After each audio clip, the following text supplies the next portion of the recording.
Hello students. आज फिर से हम आपके सामने लेके आए हैं क्लास 7th का चैप्टर हीट। इस चैप्टर के बारे में इससे पहले आपने और भी 3 पार्ट्स में इसको पढ़ा है। ये इस चैप्टर का 4th वीडियो है और इस चैप्टर में आपने बहुत सारे इम्पोर्टेंट टॉपिक्स पढ़े हुए हैं। आज ये इस चैप्टर का लास्ट वीडियो है। इससे पहले आपने इस चैप्टर के बारे में बहुत सारे इम्पॉर्टेंट चीज़ें पढ़ी हुई हैं और लास्ट वीडियो में आपने इसमें पढ़ा हुआ था different modes of transfer of heat, जिसमें आपने कंडक्शन और कॉन्वेक्शन, ये 2 modes of transfer of heat आपने पढ़ लिया है। आज हम लोग इसका लास्ट जो पार्ट है रेडिएशन यानी third mode of transfer of heat, radiation के बारे में पढ़ेंगे। और इसके बाद फिर हम लोग डिफरेंट टाइप्स के क्लॉथ्स जो कि हम समर और विंटर सीजन्स में पहनते हैं उनके बारे में भी पढ़ेंगे कि हम समर सीजन में और विंटर सीजन में किस तरह के क्लॉथ्स पहनते हैं और ऐसा क्यों है। ये सारी चीज़ें आज इस वीडियो में हम लोग पढ़ेंगे। सबसे पहले इस चैप्टर को पढ़ने से पहले जिसने भी मेरा चैनल सब्सक्राइब नहीं किया है सब्सक्राइब कर ले, नोटिफिकेशन ऑन कर लें कि जब भी आपको जो भी वीडियोस अपलोड किए जाएंगे उनके नोटिफिकेशंस तुरंत मिल जाएंगे। चलिए तो चैप्टर को स्टार्ट करते हैं। इसमें आपने कल कंडक्शन और कॉन्वेक्शन पढ़ा हुआ था। कंडक्शन और कॉन्वेक्शन के जो इम्पोर्टेंट पॉइंट्स हैं ज़रा उनको एक बार देखते हैं। आपने उसमें कंडक्शन और कॉन्वेक्शन में क्या क्या इम्पोर्टेंट पॉइंट्स पढ़े थे। सबसे पहले अगर हम देखें तो आपने कंडक्शन में पढ़ा हुआ था कि कंडक्शन में जो इम्पोर्टेंट चीज़ें केवल हम लोग उन्हीं को देखते हैं। कंडक्शन में आपने पढ़ा हुआ था कि ये mode of transfer of heat है जिसमें हमें किसी मीडियम की ज़रूरत होती है। यानी ये किस में होता है तो कंडक्शन मेनली सॉलिड सब्सटेंसेस में पाया जाता है, जिसमें किसी भी सब्सटेंस के, किसी भी ऑब्जेक्ट के एक एंड से दूसरे एंड तक हीट का ट्रांसफ़र होता है। यहाँ पे अगर इम्पॉर्टेंट पॉइंट की बात करें तो इम्पॉर्टेंट पॉइंट ये है कि कंडक्शन किस में पाया जाएगा, सॉलिड सब्सटेंस में पाया जाता है और हमेशा कंडक्शन के लिए एक मीडियम की ज़रूरत पड़ती है। चलिए नेक्स्ट देखते हैं। कंडक्शन के बाद आपने कॉन्वेक्शन पढ़ा हुआ था जिसमें आपने convection in air, convection in water, ये सारी चीज़ें पढ़ी थी। और कॉन्वेक्शन में भी ये एक इम्पॉर्टेंट चीज़ था कि कॉन्वेक्शन के लिए भी मीडियम की ज़रूरत पड़ती है। ध्यान दीजिएगा, यहाँ कॉन्वेक्शन में भी मीडियम की ज़रूरत पड़ती है। इसमें आपने जो इम्पॉर्टेंट पॉइंट लास्ट एक लाइन पढ़ा था, it mainly occurs in air and water, यानी कॉन्वेक्शन कब होगा, एयर और वाटर में होगा। इसका मतलब एयर और वाटर इसके लिए एक मीडियम की तरह से काम करते हैं। आज हम लोग को जो तीसरा mode of transfer of heat है उसको पढ़ना है। चलिए अब स्टार्ट करते हैं हम लोग third mode of transfer of heat, that is radiation. Radiation क्या है? It is the process of transfer of heat energy in form of wave. ध्यान दीजिएगा, यहाँ पे जो हीट एनर्जी ट्रांसफ़र होती है, हीट का जो ट्रांसफ़र होता है, ये किसके फॉर्म में होता है? वेव के फॉर्म में होता है। और एक और मोस्ट इम्पॉर्टेंट लाइन जो है इसके बारे में, there is no medium required for this process. Radiation के प्रोसेस के लिए किसी भी तरह के मीडियम की ज़रूरत नहीं होती है। इसको एक एग्जांपल से समझते हैं। For example, transfer of heat energy in form of sunlight from sun, यानी हम लोग हीट एनर्जी सन से हीट एनर्जी लेते हैं, सन से हमारे तक सनलाइट आता है। यानी वो जो हीट एनर्जी है सनलाइट के फॉर्म में, और एक्चुअली सनलाइट क्या है, एक तरीके का वेव है, एक तरह का बीम है, तो वो सनलाइट के फॉर्म में हीट एनर्जी हमारे तक पहुंच पाता है। इसको शो करने के लिए आप एक डायग्राम से इसको समझ सकते हैं। यहाँ देखिए सनलाइट, यहाँ से सन से सनलाइट आ रहा है, जो किसी पर्सन, किसी ऑब्जेक्ट या प्लांट्स के ऊपर या डिफरेंट एनिमल्स के ऊपर वो सनलाइट पड़ता है। ये सनलाइट को सन से अर्थ तक आने के लिए, सन से अर्थ तक आने के लिए इसे किसी मीडियम की ज़रूरत नहीं होती। क्यों? क्योंकि हमारे अर्थ और सन के बीच में, यहाँ बीच में क्या है, स्पेस है, और यहाँ स्पेस में किसी भी तरह का मीडियम नहीं होता, फिर भी ये सनलाइट हमारे अर्थ तक पहुँचता है, हम लोगों तक पहुँच पाता है।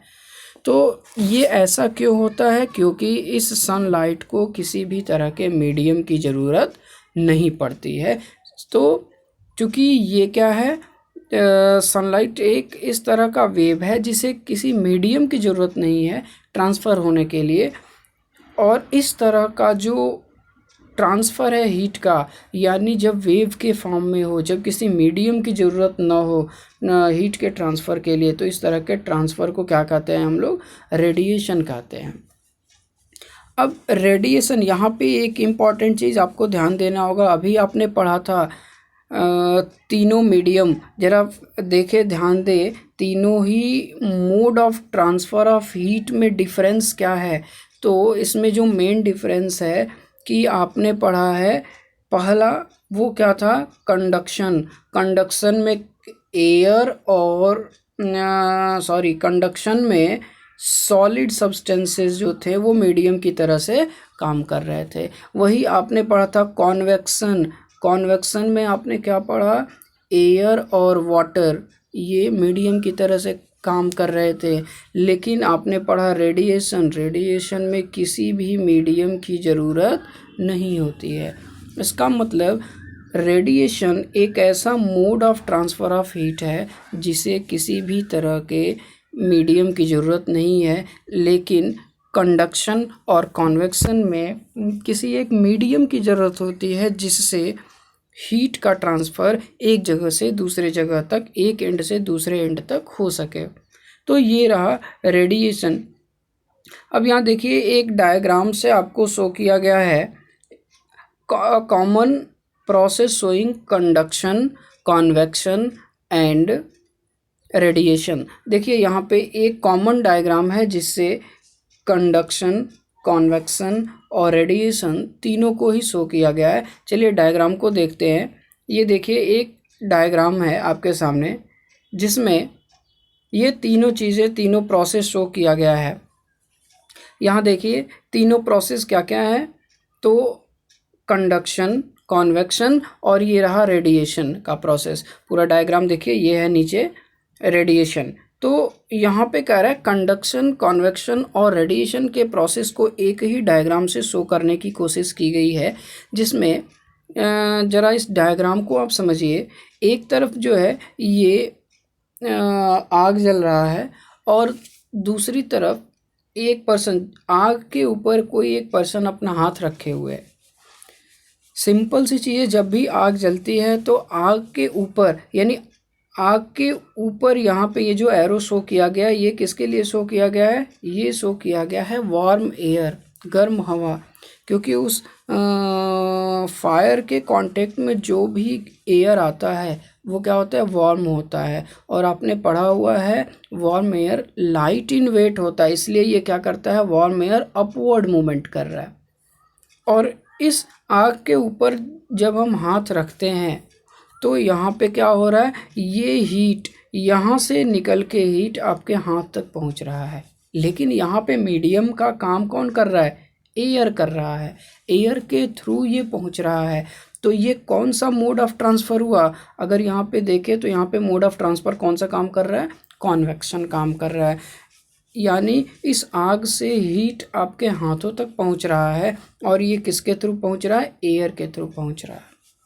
अब दूसरे डायग्राम को देखिए, यहाँ पे इसका दूसरा पार्ट, यहाँ पे काम कर रहा है कंडक्शन, यानी कोई पर्सन उसी आग में अगर किसी मेटल के रॉड को, जैसे मान लिया, ले लिया आयरन रॉड, ये लोहे की छड़ी है, लोहे का रॉड है एक, और जब इस आयरन रॉड को इस आग में रखते हैं तो ये क्या होता है, गर्म होता है।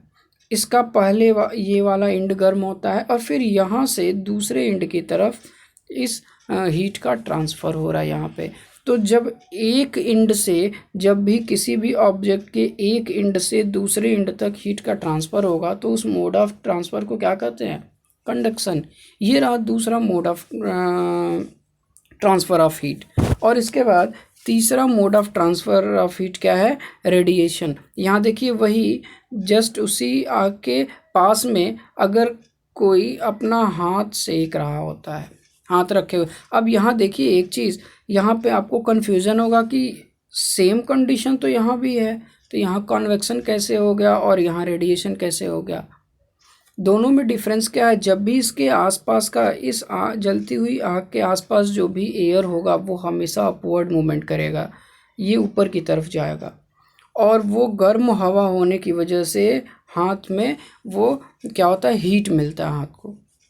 जबकि यहाँ पास में बगल में अगर थोड़ी दूर पे आपने हाथ रखा हुआ है तो वहाँ पे जो हीट मिलता है वो उस आग से निकलने वाले रेडिएशंस, ये जो रेडिएशंस निकल रहे हैं इनकी वजह से मिल रहा है। इसलिए यहाँ पे जो mode of transfer of heat है वो क्या है, रेडिएशन है। तो इस तरह से आप एक ही डायग्राम में कॉन्वेक्शन, कंडक्शन और रेडिएशन, इन तीनों को ही समझ सकते हैं। तो यहाँ पे ये आपका टॉपिक ख़त्म हुआ, ट्रांसफ़र ऑफ हीट। अब इसके बाद आते हैं इस चैप्टर का एक लास्ट टॉपिक है, kinds of clothes we wear in summer and winter. हम गर्मी के दिनों में और ठंडे के दिनों में अलग अलग तरह के कपड़े पहनते हैं। नॉर्मल सा ये एक टॉपिक है, आपके डेली लाइफ से बिल्कुल रिलेटेड टॉपिक है। जैसे अभी कुछ दिनों पहले, कुछ महीनों पहले विंटर सीज़न चल रहा था, तो हम लोग क्या कर रहे थे, मोटे कपड़े पहनते थे, स्वेटर पहनते थे, शॉल लेते थे, जैकेट्स पहनते थे।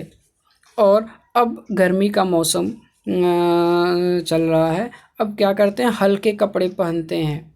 और इसके साथ साथ लाइट कलर के कपड़े लाइट कलर के होंगे। ज़्यादातर हम लोग किस तरह कपड़े पसंद करते हैं, वाइट क्लॉथ्स पहनना पसंद करते हैं गर्मी के दिनों में। तो ऐसा क्यों है, तो इसको समझते हैं। चलिए देखिए, सबसे पहले यहाँ क्या लिखा हुआ है, in summer we prefer light coloured cloth, generally white clothes. यानी समर सीजन में हम लोग क्या करते हैं, लाइट कलर के क्लॉथ्स यानी बिल्कुल हल्के रंग के कपड़े पहनते हैं। और ज़्यादातर हम किसको प्रीफर करते हैं, वाइट क्लॉथ्स को प्रीफर करते हैं। जबकि विंटर सीजन में हम लोग डार्क कलर्ड क्लॉथ्स को प्रीफर करते हैं। जैसे डायग्राम में यहाँ देखिए, डायग्राम में आपको शो करने की कोशिश की गई है, यहाँ पे डायग्राम्स में शो किया गया। देखिए समर क्लॉथ्स और विंटर क्लॉथ्स। समर में हम लोग क्या करते हैं, हल्के कलर के क्लॉथ्स पहनना पसंद करते हैं, जबकि विंटर में ज़्यादातर मोटे कपड़े होते हैं, डार्क कलर के कपड़े होते हैं, स्वेटर, शॉल, ये सारी चीज़ें पहनते हैं। तो ऐसा क्यों है, इसके पीछे रीज़न क्या है। तो सबसे पहले अगर आप देखें तो समर सीजन में क्या होता है, समर सीजन में चूँकि हमारे एटमॉस्फेयर का टेम्परेचर बहुत ज़्यादा होता है, और ज़्यादा होने की वजह से यहाँ पे नॉर्मली देखिए, दोनों का रीज़न भी यहाँ पे शो किया गया है। सबसे पहले डार्क कलर क्लॉथ्स को ही देख लेते हैं। डार्क कलर के क्लॉथ्स जो हैं इनके बारे में लिखा हुआ है, they absorb more heat, so the dark coloured clothes keeps us warm in winter. यानी ये जो डार्क कलर के क्लॉथ्स होते हैं ये क्या करते हैं, चूँकि डार्क कलर, कोई भी ध्यान रखिएगा, डार्क कलर हमेशा लाइट को एब्जॉर्ब करता है ज़्यादा से ज़्यादा। उस पर जो भी लाइट पड़ती है, जो भी हीट पड़ता है, वो उसको क्या करता है, ज़्यादा से ज़्यादा उसको एब्जॉर्ब करने की कोशिश करता है डार्क कलर का क्लॉथ। और जब वो ज़्यादा लाइट एब्जॉर्ब करेगा, जब ज़्यादा हीट एब्जॉर्ब करेगा, तो वो क्या होगा, हमारे बॉडी को गर्म रखेगा। इसलिए हम लोग विंटर सीजन में क्या करते हैं, डार्क कलर के क्लॉथ्स पहनते हैं, जिससे वो ज़्यादा से ज़्यादा रेडिएशंस को एब्जॉर्ब करे और हमें गर्म रखे। वहीं गर्मी के सीज़न में हम लोग क्या करते हैं, लाइट कलर्ड क्लॉथ्स पहनते हैं। ऐसा क्यों है, क्योंकि लाइट कलर के क्लॉथ्स क्या करते हैं, रिफ्लेक्ट कर देते हैं। यानी मान लीजिए ये क्लॉथ का सरफेस है, जब इस पर लाइट पड़ती है तो ये वापस उसी मीडियम में चली जाती है। ज़्यादा से ज़्यादा लाइट को क्या करते हैं, ये रिफ्लेक्ट कर देते हैं, वापस टकरा के सारा जो भी लाइट है वो वापस चला जाता है। इससे क्या होता है कि वो कम से कम हीट एब्जॉर्ब करता है और हमें क्या करता है, keeps us cool in summer season, और ये कपड़े हमें ठंडे रखते हैं। तो इस तरह से इसका एक और भी एग्जांपल आप समझ सकते हैं कि ज़्यादातर घरों में जब पेंटिंग होता है तो हम लोग क्या करते हैं, अपने घरों को वाइट कलर से पेंट करते हैं। वाइट कलर से क्यों पेंट करते हैं, इसके पीछे रीज़न क्या है। वाइट कलर से पेंट करने का रीज़न है कि गर्मी के दिनों में जब हमारे घरों पे लाइट पड़ती है, सनलाइट पड़ता है, धूप पड़ता है, तो उस समय जो भी लाइट है वो हमारे घर के वॉल्स से टकराने के बाद वो वापस रिफ्लेक्ट हो जाते हैं और वो कम से कम लाइट एब्जॉर्ब करता है और हमें गर्मी कम लगती है, हमारा घर ठंडा रहता है। इसलिए हम क्या करते हैं, वाइट वॉश कराते हैं, हम डार्क कलर्स से पेंट नहीं कराते। तो ये रीज़न है डार्क और लाइट कलर्ड के कपड़े पहनने का। तो डार्क कलर्ड, फिर से एक बार समझिए, डार्क कलर्ड के जो क्लॉथ्स होते हैं वो ज़्यादा से ज़्यादा लाइट एब्जॉर्ब कर लेते हैं, इसलिए ये विंटर सीज़न में हमें गर्म रखते हैं। ये हीट ज़्यादा एब्जॉर्ब कर सकते हैं। अब थोड़ा ध्यान रखिएगा, लाइट और हीट दोनों ही टर्म हम यूज़ कर रहे हैं। ये लाइट क्या है, ये हीट ही तो है, फॉर्म ऑफ एनर्जी ही तो है। जैसे आप देखिए सुबह के टाइम आपके बॉडी पे जो लाइट पड़ता है और वही डे टाइम में, दिन के समय, दोपहर के समय जब लाइट पड़ता है आपके शरीर पे, लाइट सेम है, केवल इसकी इंटेंसिटी। तो लाइट की जो इंटेंसिटी है वही तो हीट प्रोड्यूस करती है। तो इसलिए यहाँ कंफ्यूज नहीं होना है, लाइट और हीट दोनों लगभग सेम चीज़ें ही बता रही हैं। तो ये डार्क कलर के क्लॉथ्स ज़्यादा हीट एब्जॉर्ब करते हैं, इसलिए ये हमें क्या करते हैं, गर्म रखते हैं। जबकि लाइट कलर्ड के क्लॉथ्स और वाइट क्लॉथ तो सबसे अच्छा होता है। ध्यान रखिएगा, वाइट क्लॉथ पे जो भी लाइट पड़ता है वो सारा का सारा लाइट रिफ्लेक्ट हो जाता है, यानी वो लाइट एब्जॉर्ब नहीं करता, जो भी लाइट आया उसको टोटली रिफ्लेक्ट कर देता है, जिससे वो लाइट को एब्जॉर्ब नहीं करता और हमें ठंडा रखता है। तो ये हो गया इस चैप्टर का लास्ट जो टॉपिक है, वो है how woollen clothes keeps us warm in winter. जो वुलन क्लॉथ्स हैं हमें विंटर सीजन में ये वार्म कैसे रखते हैं। तो 2 लाइन लिखा हो, जरा इसको समझ लीजिए, फिर और भी एक्सप्लेन करते हैं। Woollen clothes are made up of wool. Wool is an insulator for heat. Wool क्या होता है, यानी जो वुलन क्लॉथ्स हैं, ऊनी कपड़े, वो किससे बने हैं, वूल से बने हुए हैं। और ये वूल क्या होता है, इंसुलेटर होता है, किसका, हीट का। ये हीट के लिए इंसुलेटर का काम करता है। इंसुलेटर आपने पढ़ा हुआ था। इंसुलेटर क्या है, जो हीट को एक एंड से दूसरे एंड तक ट्रांसफ़र न होने दे, उसे ही क्या कहते हैं, इंसुलेटर कहते हैं। और यहाँ पे नॉर्मली आपने देखा होगा वूलन क्लॉथ जो होते हैं, वूल जो है, ये वूल ये बहुत ही स्मॉल फाइबर से मिलके बने होते हैं। जैसे ये वूलन कोई क्लॉथ है और ये क्या होते हैं, बहुत सारे फाइन फाइबर से मिलके बना होता है। ये फाइबर्स एक्चुअली करते क्या हैं, इन फाइबर्स के बीच बीच में एयर भरा हुआ रहता है और ये एयर यहाँ पे ये वूलन जो फाइबर्स हैं वो, और इनके बीच में जो ट्रैप्ड एयर है, वो जो एयर को ट्रैप करके रखा हुआ है इसने अंदर, वो दोनों ही एक इंसुलेटर की तरह से काम करते हैं, इंसुलेटिंग मटेरियल की तरह से काम करते हैं।